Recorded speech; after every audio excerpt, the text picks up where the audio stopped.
ಅಮ್ಮ ಬಂದ್ಲು ನೋಡಿ ನಿಮ್ಮ ಮಗಳು. ಬಾ ಮಗಳೇ.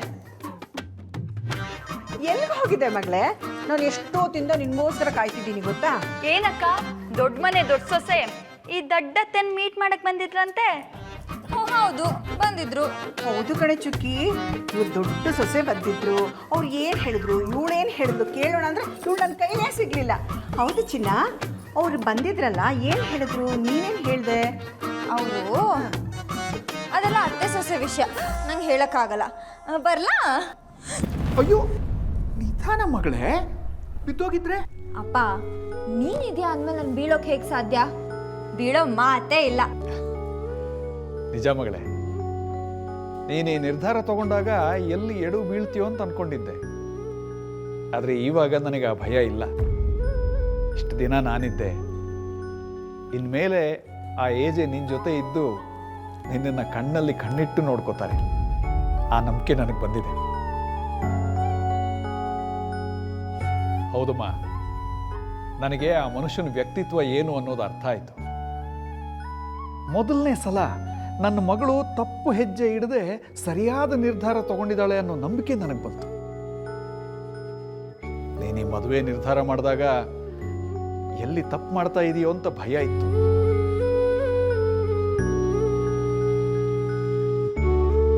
ಆದರೆ ಈಗ ಹೇಳ್ತಾ ಇದ್ದೀನಿ ಕೇಳು. ನೀನು ಇಷ್ಟಪಟ್ಟ ಹಾಗೆ ಏಜೆನ ಮದುವೆ ಮಾಡ್ಕೊಳ್ಳೋದಕ್ಕೆ ನನಗೆ ಯಾವ ಅಭ್ಯಂತರನೂ ಇಲ್ಲಮ್ಮ.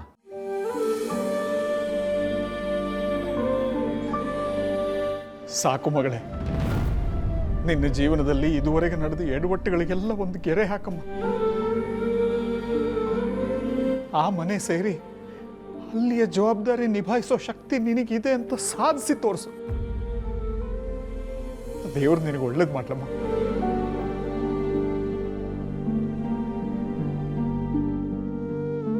ಅಪ್ಪ why tear when Leela is here? ನಿನ್ ಕಣ್ಣಲ್ಲಿ ನೀರು ಬಂದ್ರೆ ನಾನು ಸಹಿಸ್ಕೊಳ್ಳಲ್ಲ ಅಂತ ನಿಂಗೆ ಗೊತ್ತಿಲ್ವಾ? ಈ ಲೀಲಾ ಪ್ರವಾಹ ಬಂದರೂ ತಡ್ಕೊಂತಾಳೆ, ಆದರೆ ನಿನ್ನ ಕಣ್ಣಲ್ಲಿ ನೀರು?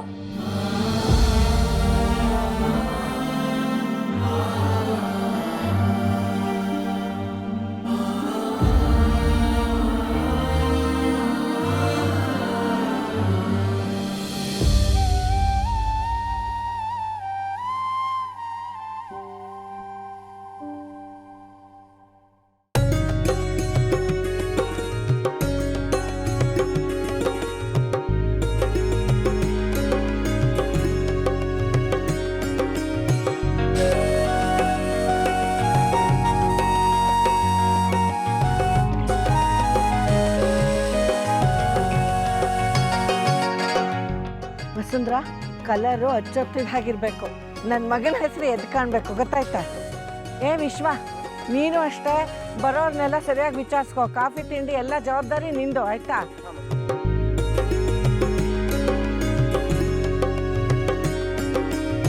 ದುರ್ಗಾ ದುರ್ಗಾ, ನೀನು ಎಲ್ಲ ಅಜ್ಜಿ, ನೀವು ಒಂದ್ ಕಡೆ ಕೂತ್ಕೊಂಡು ಕೈಯಲ್ಲಿ ತೋರಿಸಿದ್ರು ಸಾಕು, ನಾವು ಆ ಕೆಲಸಗಳನ್ನೆಲ್ಲ ಮಾಡ್ತೀವಿ. ನೀವು ಯಾಕೆ ಈಗ ಓಡಾಡ ಆಯಾಸ ಮಾಡ್ಕೋತಾ ಇದ್ದೀರಾ?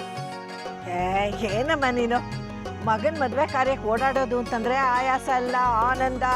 ಬೇಕಿದ್ರೆ ಇನ್ನೂ 10 ವರ್ಷ ಜಾಸ್ತಿ ಆಗುತ್ತೆ ಅಂತ ಹೇಳು, ಆಗ ಒಪ್ಕೋತೀನಿ. ಹಾಗೆ ಆಗಲಿ. ನೀವು ಇವತ್ತು ಓಡಾಡೋ ಬರದಲ್ಲಿ ಟ್ಯಾಬ್ಲೆಟ್ ತಗೊಳ್ಳೋದು ಮರ್ತಿದ್ದೀರಾ, ತಗೊಳ್ಳಿ. ಅಯ್ಯೋ ಬೇಜಾರಪ್ಪ, ಇವತ್ತು ಇದೆಲ್ಲ ತಗೋಬೇಕಾ? ಬೇಕೇ ಬೇಕು. ನೀವು ಇವತ್ತು ಇಷ್ಟು ಖುಷಿಲಿ ಓಡಾಡ್ತಿರೋದು ನೋಡಿದ್ರೆ ನಿಮ್ಮ BP ಖಂಡಿತ ವೇರಿ ಆಗಿರುತ್ತೆ.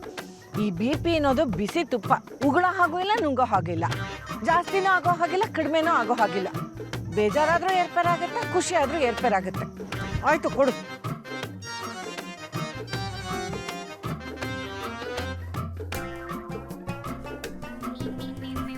ಸಮಾಧಾನನಾ?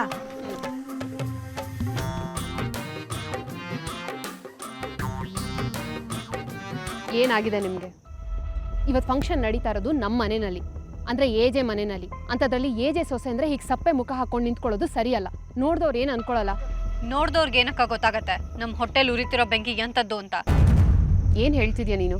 ನೀವೇನೋ ಸುಲಭವಾಗಿ ಲೀಲಾನ ಅತ್ತೆ ಅಂತ ಒಪ್ಕೋಬೋದು, ಆದರೆ ನಾವುಗಳು ಅವಳನ್ನ ಅತ್ತೆ ಅಂತ ಒಪ್ಕೊಳ್ಳೋಕ್ಕಾಗ್ತಿಲ್ಲ.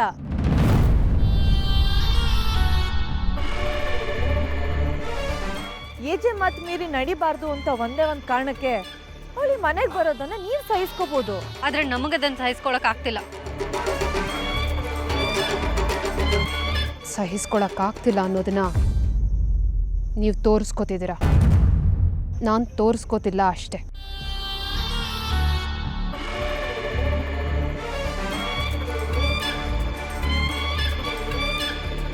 ಏನು ಹೇಳ್ತಿದ್ದೀರಾ ಅಕ್ಕ? ಅಂದರೆ ನಿಮಗೂ ಈ ಮದುವೆ ಒಂದು ವೇಳೆ ಆ ಲೀಲಾನ ಅತ್ತೆ ಅಂತ ಕರೆಯೋಕ್ಕೆ ನೀವಿಬ್ರು ಒಪ್ಕೊಂಡ್ರು ಒಪ್ಕೋಬೋದು, ಆದರೆ ನಾನು ಮಾತ್ರ ಒಪ್ಕೊಳ್ಳಲ್ಲ.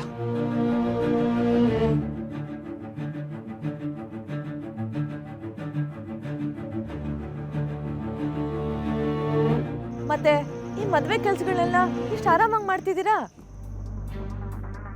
ಏಜೆ ಜವಾಬ್ದಾರಿ ಕೊಟ್ಟಿದ್ದಾರೆ ಅನ್ನೋ ಒಂದೇ ಕಾರಣಕ್ಕೆ. ಆದರೆ ನಾನು ನಿಮ್ಮಿಬ್ರಿಗೂ ಒಂದು ಮಾತು ಕೊಡ್ತೀನಿ. ಆ ಲೀಲಾ ಏಜೆ ಕೈಯಿಂದ ಮೆಹಂದಿನೂ ಹಾಕಿಸ್ಕೊಳಲ್ಲ, ನಮಗೆ ಅತ್ತೆ ಆಗು ಬರಲ್ಲ.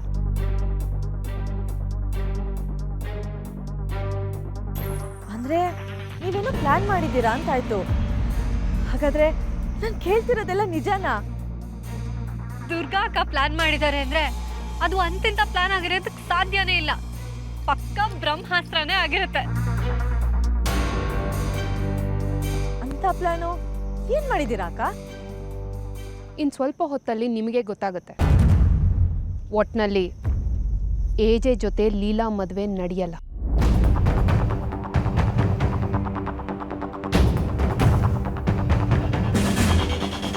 ಅಬ್ಬಾ, ನನಗೆ ಇವಾಗ ಸಮಾಧಾನ ಆಯ್ತು. ನಿಮ್ಮನ್ಸಲ್ಲೂ ಇದೇ ಇತ್ತು ಅಂದಮೇಲೆ ನಾವು ಮದುವೆ ತಪ್ಸೋಕೆ ಅಂತ ಪ್ಲಾನ್ ಮಾಡಿದಾಗ ನೀವೇ ಕೋಪ ಮಾಡ್ಕೊಂಡ್ರಿ. ನಮ್ಮ ಪ್ಲ್ಯಾನ್ ಬರೀ ಮದುವೆ ತಪ್ಸೋದಾಗಿರಬಾರ್ದು, ನಾವು ಸಿಕ್ಕಾಕ್ಕೋಬಾರ್ದು, ನಮ್ಮ ಫ್ಯಾಮಿಲಿ ಹೆಸರಿಗೂ ಡ್ಯಾಮೇಜ್ ಆಗಬಾರ್ದು. ಹಾಗಿರಬೇಕು ನಮ್ಮ ಪ್ಲ್ಯಾನ್. ನಾವಾಗೇ ಯಾರನ್ನಾದರೂ ಕೊಂದರೆ ನಾವು ಅಪರಾಧಿಗಳಾಗ್ತೀವಿ.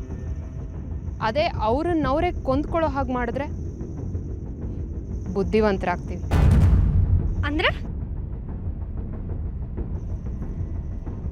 ಅಂದರೆ ಈ ಮೆಹಂದಿ ಶಾಸ್ತ್ರ ನಮ್ಮಿಂದ ನಿಲ್ಲಲ್ಲ, ಸ್ವತಃ ಲೀಲಾಯಿಂದಾನೇ ನಿಲ್ಲುತ್ತೆ. ಅವಳೇ ಇದು ಯಾವುದೂ ತನಗೆ ಬೇಡ ಅಂತ ಹೇಳಿ ಇದೆಲ್ಲದರಿಂದ ಹಿಂದೆ ಹೋಗ್ತಾಳೆ. ನಮ್ಮಿಬ್ಬರ ಪ್ಲ್ಯಾನಿನ ಉದ್ದೇಶನೂ ಒಂದೇ ಆಗಿತ್ತು, ಆದರೆ ಆಯ್ಕೆ ಮಾಡಿಕೊಂಡ ದಾರಿಗಳು ಬೇರೆ ಬೇರೆ. ಇಲ್ಲಿ ಪ್ಲ್ಯಾನ್ ನಮ್ಮದು, ಆದರೆ ಅದನ್ನು ಎಕ್ಸಿಕ್ಯೂಟ್ ಮಾಡೋದು ಆ ಲೀಲಾ. ಅದಕ್ಕೆ ನಾನು ಅವಕಾಶ ಕೊಡಲ್ಲ.